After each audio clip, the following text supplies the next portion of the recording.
France is doing it again, and so is Meta. This is MacVoices.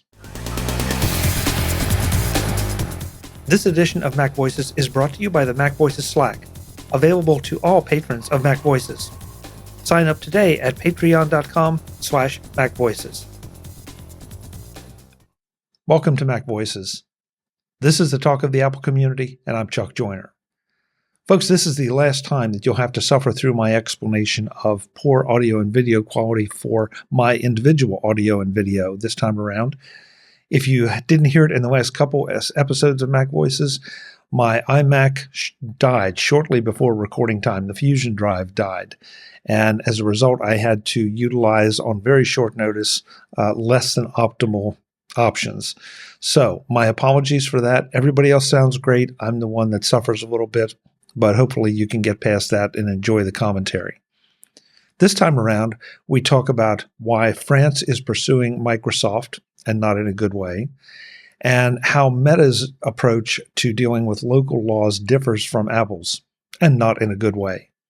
Let's go back and let the panel do the talking. And Ben, I'm going to take that as a segue because this was something that we didn't get to last week. And I'm throwing it in the chat room, but do Disney Plus and Hulu streaming services to be combined into one app?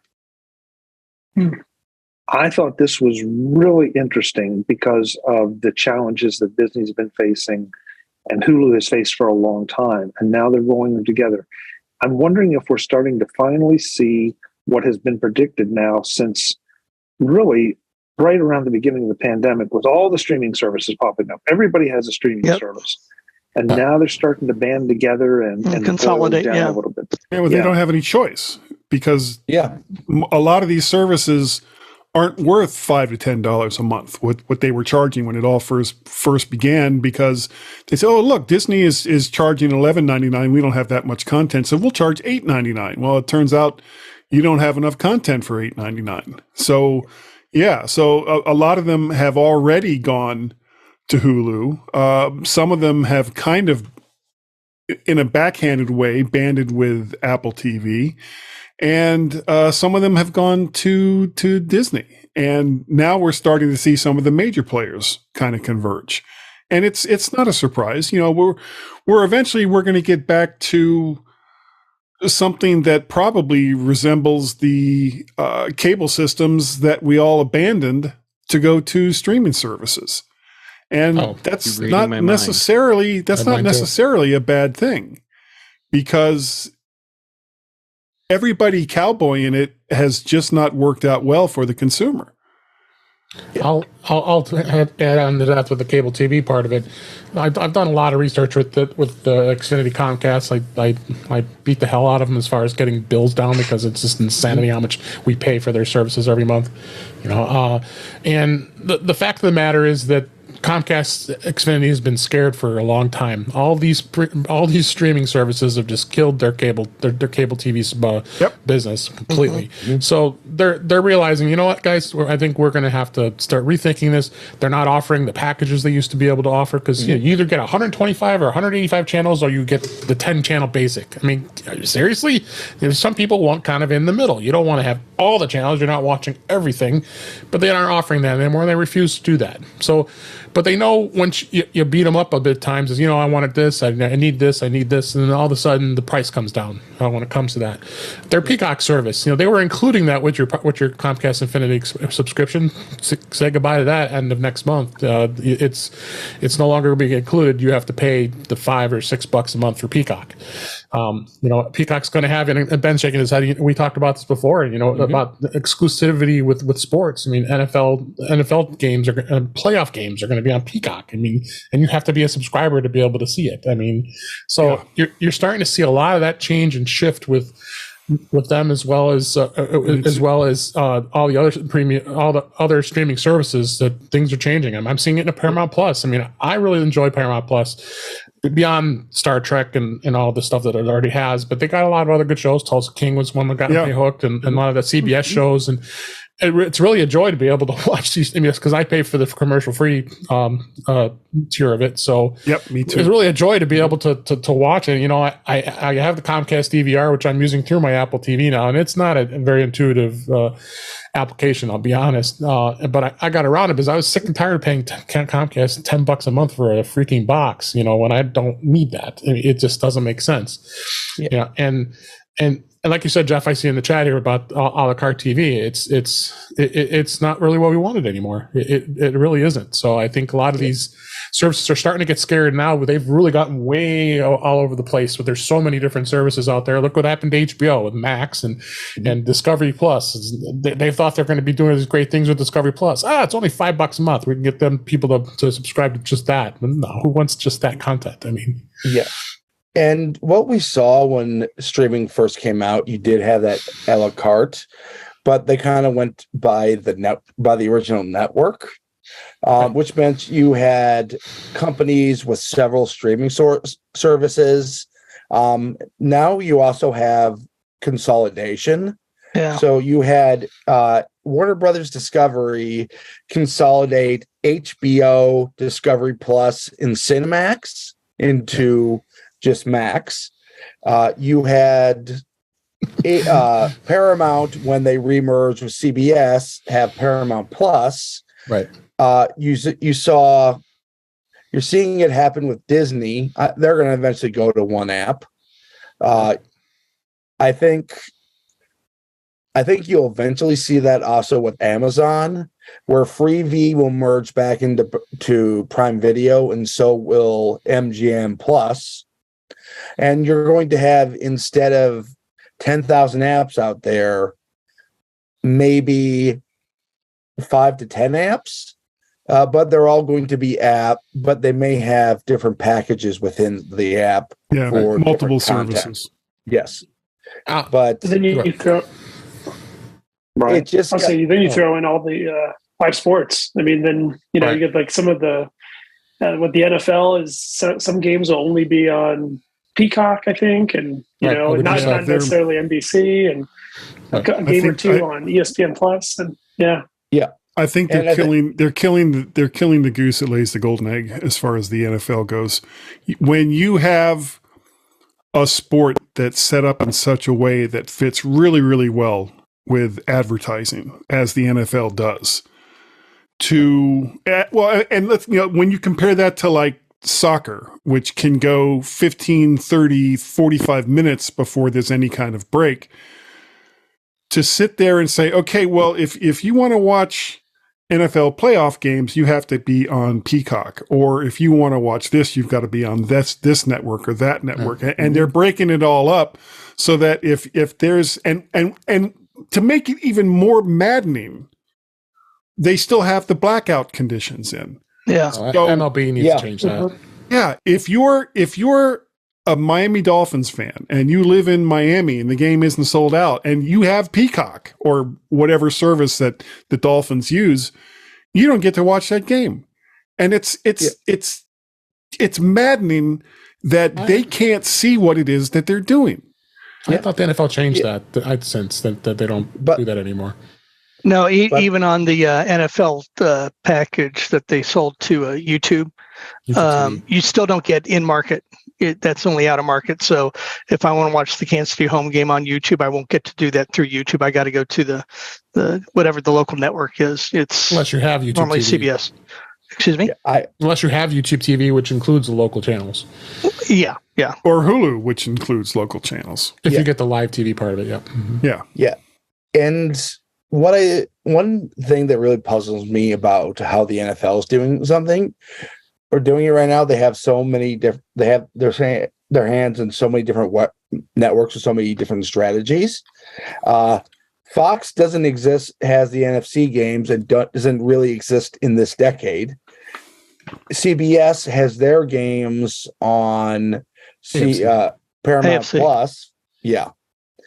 Mm-hmm. Yeah, the AFC games on Paramount Plus. The NFC games are all on Peacock. ESPN shows some games.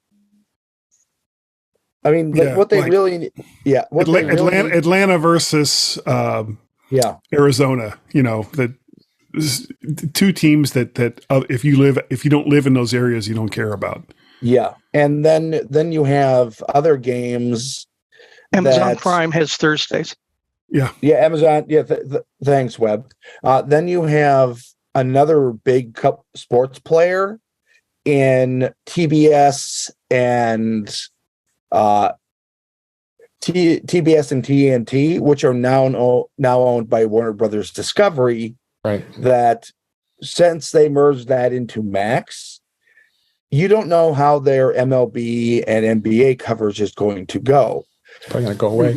Yeah, I mean, right now we have just so much uncertainty in the industry that I can't tell you how anything is going to go, because basically everybody is still throwing stuff at the wall and seeing what works. Yeah, but on the plus side, Daniel Snyder no longer owns the Washington Commanders. There you go. He still owns he still owns them, but he's working on it. Yeah, it's got to get approved. There's a sale contract. Yeah, go away, Dan. Just go away.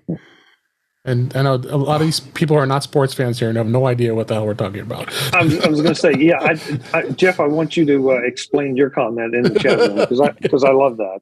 All right, so Ben, for context, Ben is explaining how to watch and where to watch all the various sporting content that you want to see. And all I'm visualizing and hearing as he's saying this is Captain Kirk explaining the rules of Fisbin.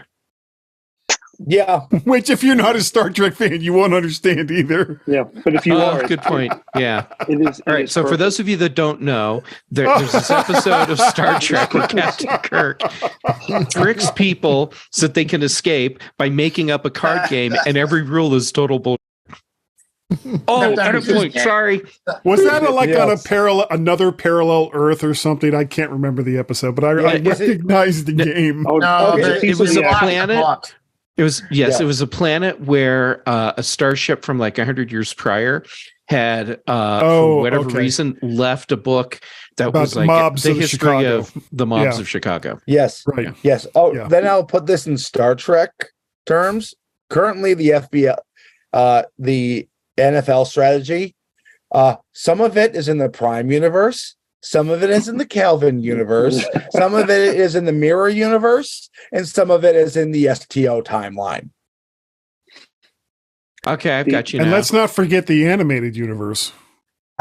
Well, the animated universe is canon. Yeah, it's its own. It's just a storytelling medium, but Star Trek Lower Decks, the best Trek that's on TV right now. Yes. The name of the episode is A Piece of the Action. Yes. It is a classic. One of the people who starred on it was later the Alice's boss in the TV show Alice.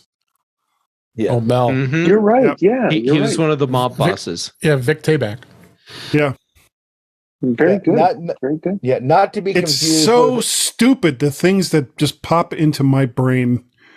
Oh, I knew his name, which is even worse. Yeah. You're even worse, Dave. Yes, and that is not to be confused with A Piece of Your Action by Motley Crue. Yes. What? That's an after dark discussion, Guy. Oh, okay. Brian, I did want you to pull your chat comment in.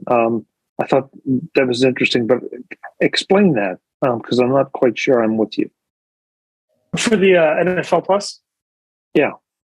Okay, so NFL Plus is a service relatively cheap. I think it's maybe like $5 a month. $5 Yeah, it basically what it does is on an iPad, on an iPhone, you can not on a television. There's no TV app for it. Yeah, which is lame.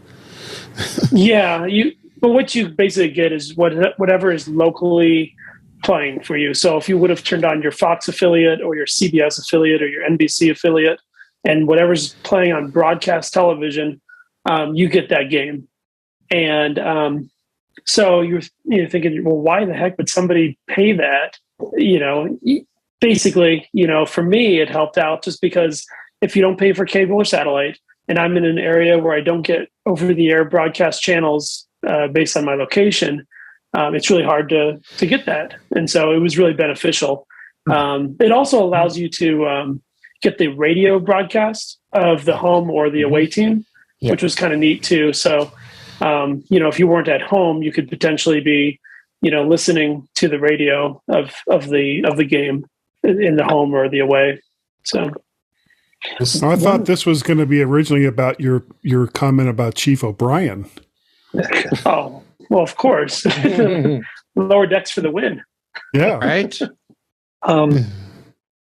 Brian, I haven't done this for a while as far as trying something. I never did try it with the NFL ticket or NFL Plus or whatever. Is there a reason that you couldn't mirror it from an iPhone or an iPad to your Apple TV? Yeah, Won't let you. They It restricted was it. an app that didn't have that option. Yeah. They, I put, they suppose purposely put a restriction in the app. Yeah. Okay, After I I wondered paid about for that. it and I started to watch it, was like, oh great, the Dolphins are playing only on my iPad. It's like, no, I want to watch it on my 55-inch TV set. And they're like, no Dolphins for you, mister. Were they dropped on their heads to private I box? had no idea. And I will not sign up for that service again. I will not sign up for that service again. Well, I think it comes the whole way back to what Guy said at one point, and that is the NFL is killing the golden goose because they're trying to cut too many deals, too many places to require you to subscribe to too many different things, and I think it's going to backfire on them. Yep. And the moment they start talking about playoff games being only able to be watched via a streaming service, or even worse, the Super Bowl. And I mean, you guys know I do the My Mac podcast.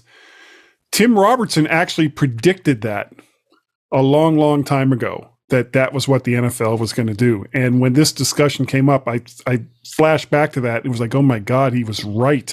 He was so right. And it makes no sense for a game that has so many ready points for advertising, for it to go on to a pay service only.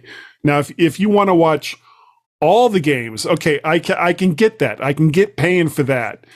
But to segment your games so much that it's impossible to watch a game unless you are subscribed to a particular service, I think it's ludicrous. And it's going to push more people away than it's going to bring in. So I'm picturing Captain Kirk throwing down cards on the table now. Yeah. Oh, look at that. You got a dolphin. That's really great. Except only on the iPad. On Tuesdays. On Tuesdays. Jeff is picturing Jeff. Captain Kirk. I'm picturing Jim Moore going like, playoffs. Yeah. Playoffs. So I'm going to ask one more question, then we got to move on from this because the non-sports people are going to go going crazy. But is there an option at any price, and that's dangerous, any price that I can watch all the NFL games on my big screen TV? Mm-hmm. Yeah. Yeah. Mm-hmm. Okay. Is there? YouTube bought the rights to it. Yeah. So I can see any game, all games,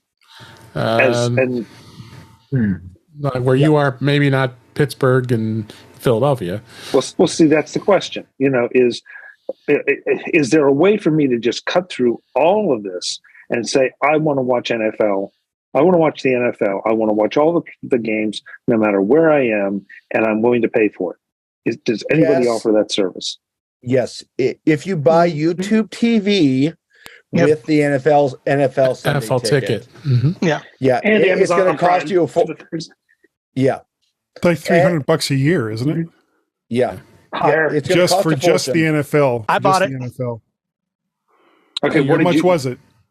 I don't remember. It was that early adopter pack, but it was 240, 250, something like that. So, but I knew I was going to get it to begin with. One of the things that when we talked about the out of market and in market games, as I recall, and correct me if I'm wrong, when I had DirecTV in another house, and I had Sunday ticket, I had every game, including the local Kansas City game.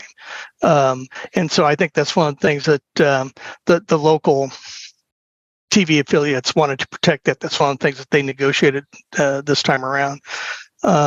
Also, the NFL is really going international. They're trying really, really hard.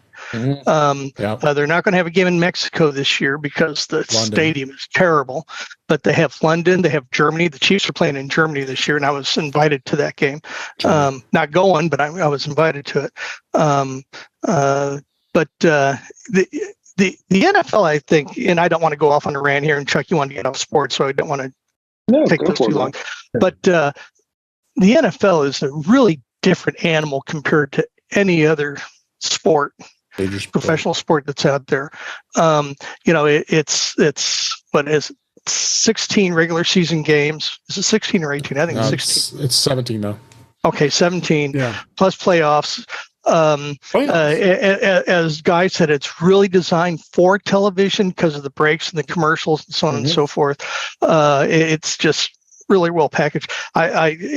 As I mentioned earlier this year, I got to go to the Super Bowl in Arizona, and then I got to go to the one in Miami 3 years ago.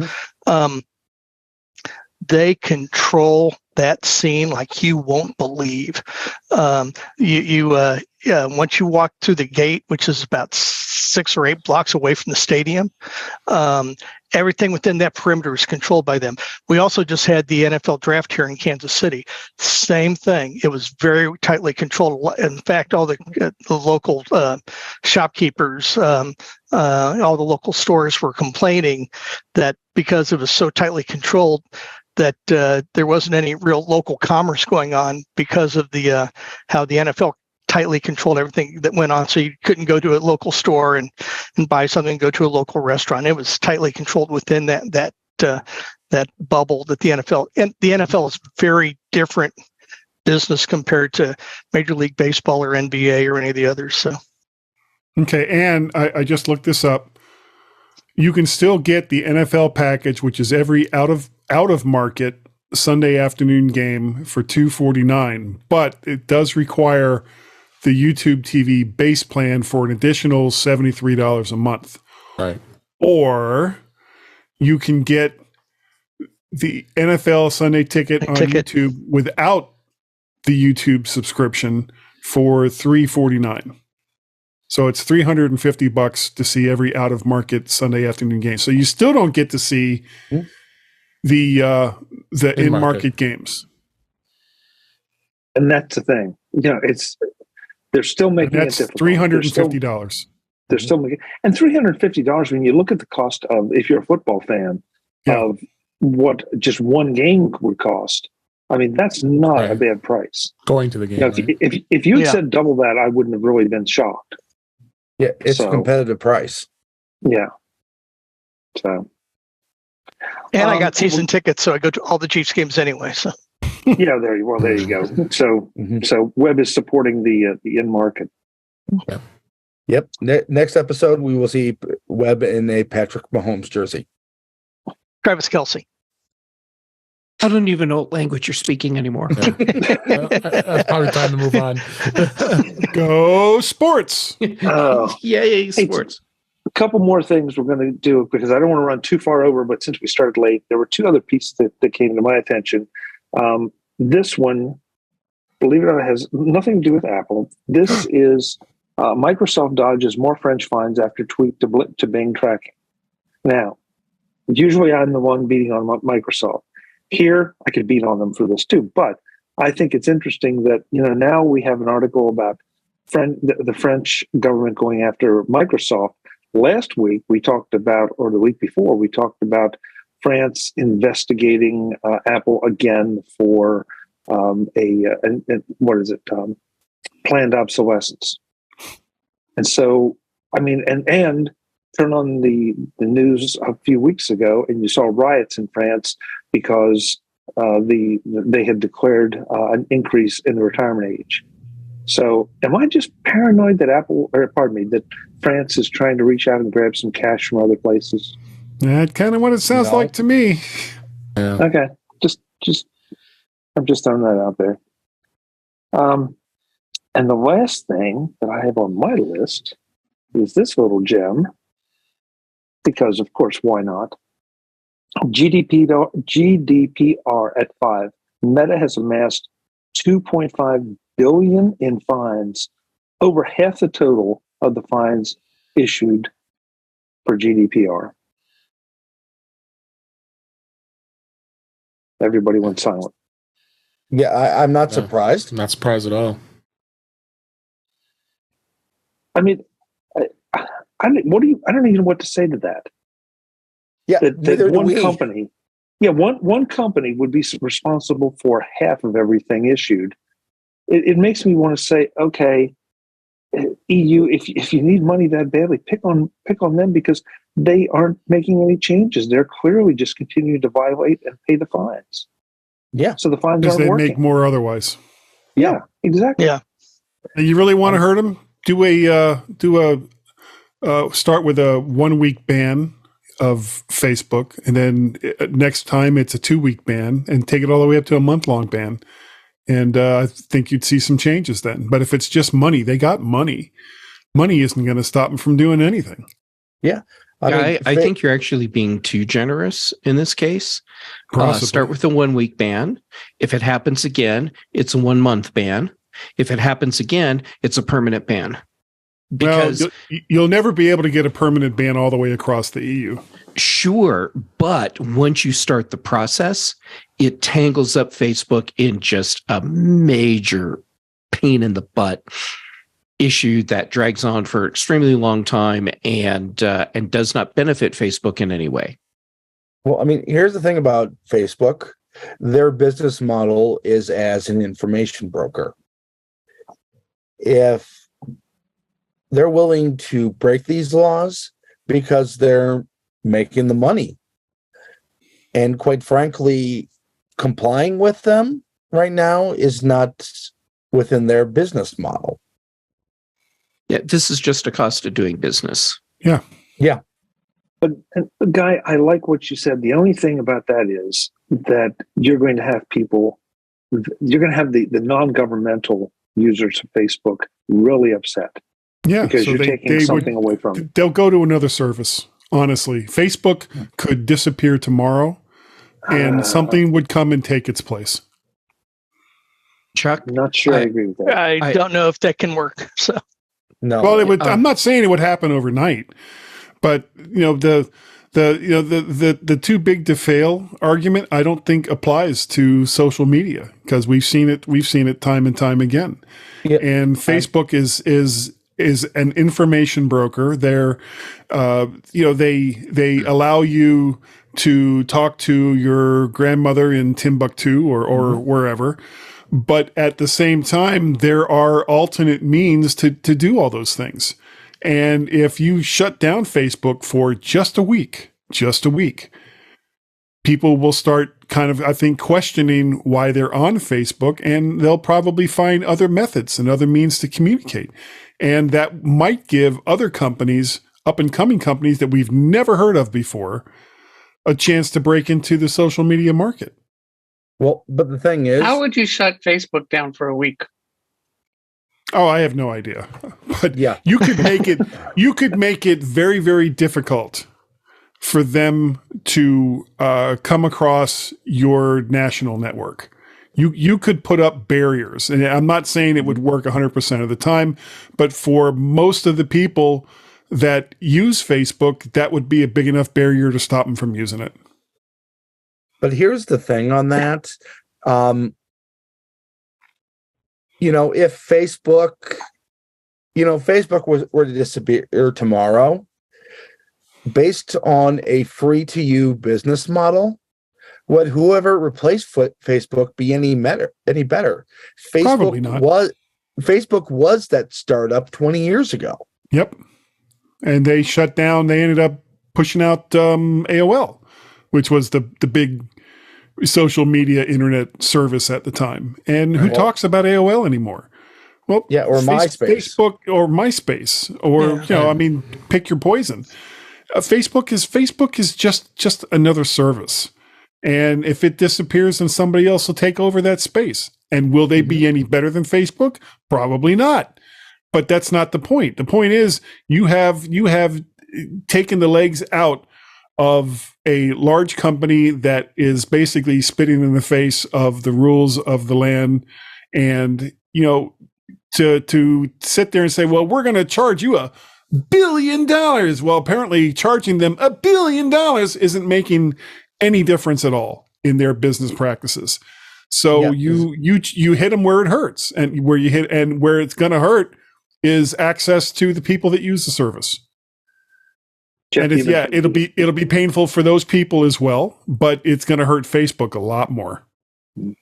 Jeff, I was just, all right. So, Guy, I disagree with you on Facebook being just another service, although I really, really want you to be right, because I like the idea of no social media service being too big to be eradicated. Look at Twitter. Yep. It had 3% of the market. Mm-hmm. So a negligible player. And the loss of communication that we've been seeing over the past several months just from Twitter is proving to be very problematic for just general information dissemination. Facebook is the big player. For Facebook to go away, it's not just another service going away. It is a major standardized communication platform that is basically sucking our souls away. What I think would happen if in this hypothetical situation, if Europe could flip a switch and Facebook just can't broadcast across their internet lines, instead of people saying, I guess I don't have to be that reliant on Facebook, I'll find something else. What will happen instead is people will follow France's model and start picking up pitchforks and torches, and it will be ugly. And what I would hope is that a lot of this anger would be focused on Facebook, saying, fix what you're doing so we can use you. What's more likely to happen is that people will blame the EU and their local, when I say local, I mean their country's governments for this service interruption. What we want to happen is not going to happen, because Facebook has become so big that they when I say they can't fail, at this point, it's not like when we're talking about banks where governments have to start bailing them out because can't let those fail. It's that Facebook has become such an institutional part of our lives, for better or worse, mostly worse, that it just can't go away. It's not going to go away. It is like a cancer that does not respond to treatment. And I'm with you, Jeff. I'm afraid the anger would become misdirected, and Facebook could end up using that as a weapon, to make itself even stronger. Oh, they would absolutely use it as a weapon. I mean, it would be a horrible, despicable thing to do, but from a business strategic point of view, they would be idiots to not leverage that for everything they could. Brian? Yeah, I saw a couple lines in the story that were kind of interesting, because the idea got brought up that, maybe they could be punished by, maybe having it shut down for a limited amount of time and with escalating penalties like that. But there's a line in there that's really interesting that says that the company, Facebook, has gone so far as threatening to shut down their services over Europe over these data rules, like self-imposing their own exit, Oh, I wish they would try. I wish they would try. Yeah. Well, it's really and interesting. People would freak out at their governments. Mm-hmm. Yeah, like it says the story is from September of 2020, and then later on in that original article, it mentioned that the regulators dished out 4 fines in 2022 alone. So even if that was considered way back in 2020, it's more than enough. They've decided that it was in their best interest to continue to pay those fines and stick around. Yeah, it was bluster on Facebook's part. Well, think about what's happening in this country, or been happening over the past couple of weeks with TikTok. That there's a bit of an uproar over the Biden administration considering banning TikTok, and yet at least one state government, and I think we discussed that, is tried to go and ban TikTok, and that's a prime example of why legislators don't understand what they're doing, when it comes to some of these technology issues. But look at the big pushback there. That the TikTok users. I mean, people are saying I make my living on TikTok, and so you're about to deprive me of my living. And there's a faction of the TikTok users that were pushing back, saying I need TikTok. Yep. Or, well, that's sad. It's more sad than anything. But it's going to be the same thing with Facebook if that happens in the United States or in the EU or anywhere else. People want what they want.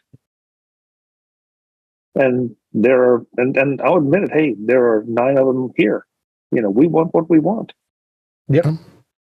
And I mean, nothing lasts forever. And I think Facebook is not eternal. Eventually, something will happen. Something will come along that's either better or works faster or is more preferred by a particular group of people that Facebook just starts to lose their edge. And I would not miss Facebook at all if it disappeared tomorrow. I mean, I would be a little sad because there were people that I only speak to over Facebook, but it would be a small price to pay. I don't know. I don't have a good answer for it. I don't know that there is one. But to see them continue to flout this kind of rule. I mean, if Apple were doing this, we'd be leveling the same criticism. If they were just blatantly ignoring, guidelines and laws, and we give a lot of flack to Apple, or some of us do anyway, for selling things in China and abiding by Chinese laws. But at the same time, that's the reverse of this. Yeah, well, and that's the reverse of it. And they're trying to be a good corporate citizen operating in China by following those laws, even though they might not be in line with their values or ours. Here, Facebook is in line with its values and nobody else's. An entity of its own. Yeah, and that comparison needs to be drawn. So the next time you hear somebody criticize Apple for kowtowing to China, think about this discussion and think about what Facebook is doing in the EU and what it looks like, because it's ugly. But it's the opposite problem, though. Apple is going along with local laws and governments so that they get what they want, so that the governments get what they want. Where Facebook is like, nah, we'll just pay the fines and keep doing the same crap that we've been doing to screw over our users. Right. Exactly. Guys, we're going to wrap it up. I think we've made up our time, even though I really hadn't intended to do that, but it's been some good discussions. So let's go around the room, let folks know where they can find you, and then I'm going to go and fix the other machine. Let's flip it around. Since Guy came in late, we'll give him first out. Guy, thank you. Thanks for being here. Sure. Where can people find a piece of your action? Oh, you can find me over at the mymac.com podcast. I do that every single week with Mr. Gazmaz, doing that since 2008, 2009, a ridiculously long period of time. There's also Guy's Daily Drive, where I drive in my car and talk about stuff on my way to work, which is a ridiculous concept, but it works. There's vertshark.com, which is the website that I have finally put some new content up on. Yay! And of course, you can also find me on Twitter and on Counter Social and on Mastodon. Just look up Mac Parrot. Don't ask me what the instance is, because there's no instance like my instance. Okay. I think we need a t-shirt with that. There's no instance like my instance. The very thoughtful Mr. Brian Flanagan-Arthurs. Where can we find you? Well, let's see. You can find me at Brian8944 at mastodon.social. I'm sorry, mastodon.cloud. And then Twitter, Brian8944. Great. Thanks so much, Brian. Appreciate it. Appreciate it. Thank you for having me. The budding Mr. Eric Bolden. Eric, good to see you. Good to see you. What's going on? Hopefully we'll make it past flowers to little mini peaches soon. Yeah, I can be found at EA Bolden at techhub.social when I'm not out watering my poor peach tree. Thank you, Eric. Good to have you. Mr. Webb Bixby, he's checking his stock portfolio there. How's it going? Checking the weather. So. No, that's important too. Yeah. They've been threatening rain all day, and I just haven't seen it yet. So you can find me at webbixby at twit.social. Also, Webb Bixby at that place that we don't discuss that Elon Musk owns now. So, but thank you, Chuck. It's good to be here this week. I appreciate you being here, Webb. Thank you. Ben Roethig, thank you so much for being here and for bringing up the whole classical music thing. Where can folks find you? Well, Chuck, you can find me at Ben Roethig on your social media of choice. On Mastodon, that is techhangout.social, which hopefully will be back up online by the time this episode is out. You can find me at roethig.tech for my website. You can find me Thursday nights for some guy named Dave Ginsburg show. Who? In Touch of iOS. You can find me Thursday afternoons on the Big Show for the British Tech Network, and Friday mornings also on the British Tech Network for the Mac Show. Excellent. Thank you, Ben. Jim Ray, I'm sorry we didn't get to talk about TV coverage of bicycling tonight. Maybe next week. It's all online, and I subscribe to all of them. Okay. Next Monday morning, you'll be able to find me on my couch watching a bunch of people in a park. Outside of that, you can find me on the interwebs at provue.com, PROVUE, and on Mastodon at ProVueGym at techhub.social. Great. Thanks so much for being here. Jeff Gamet, great to have you as always with your insights and your rants and your frustrations. Where can folks find you? Chuck, I do appreciate that you tolerate me and keep letting me on. So thank you. All right. Socials. I'm Jay Gamet on all of them, active right now on Mastodon and Instagram. Then shows here, because Chuck keeps letting me back on Tuesdays.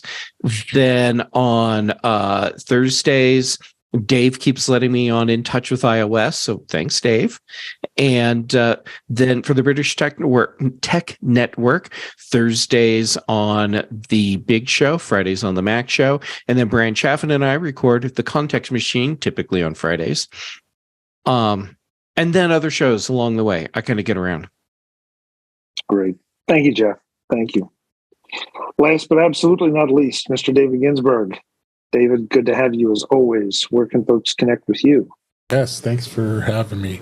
You can find me at InTouchWithIOS at InTouchWithIOS.com. I'm on my YouTube channel, youtube.com/InTouchWithIOS. I am on the Mac Show, the British Tech Network on Fridays. I am also on Mastodon at DaveG65 at Mastodon.cloud, as well as on Twitter, DaveG65. Thanks, Chuck. Thank you, sir, very much. Folks, I'm Chuck Joyner. This is MacVoices Live. We do this, or at least we try to do it, 8 p.m. Eastern, 5 p.m. Pacific, every Tuesday. We'd love to have you join us at youtube.com/MacVoicesTV. Had a boisterous bunch in the chat room tonight. A lot of them saying that it was a good show. Thank you very much. Appreciate that, because it was almost no show. But we will be back hopefully on time next week, and we will be talking about what is announced at WWDC. Until then, as always, thanks for watching. Visit MacVoices.com for show notes and to connect with Chuck on social media. Get involved in our Facebook group or like our Facebook page, and get more out of your Apple tech with MacVoices Magazine, free on Flipboard and on the web. And if you find value in it all, consider supporting us through either our Patreon campaign at patreon.com/MacVoices or by making a one-time donation via the PayPal link on our front page and in the show notes of each episode. You will join these fine people who help bring you Mac Voices.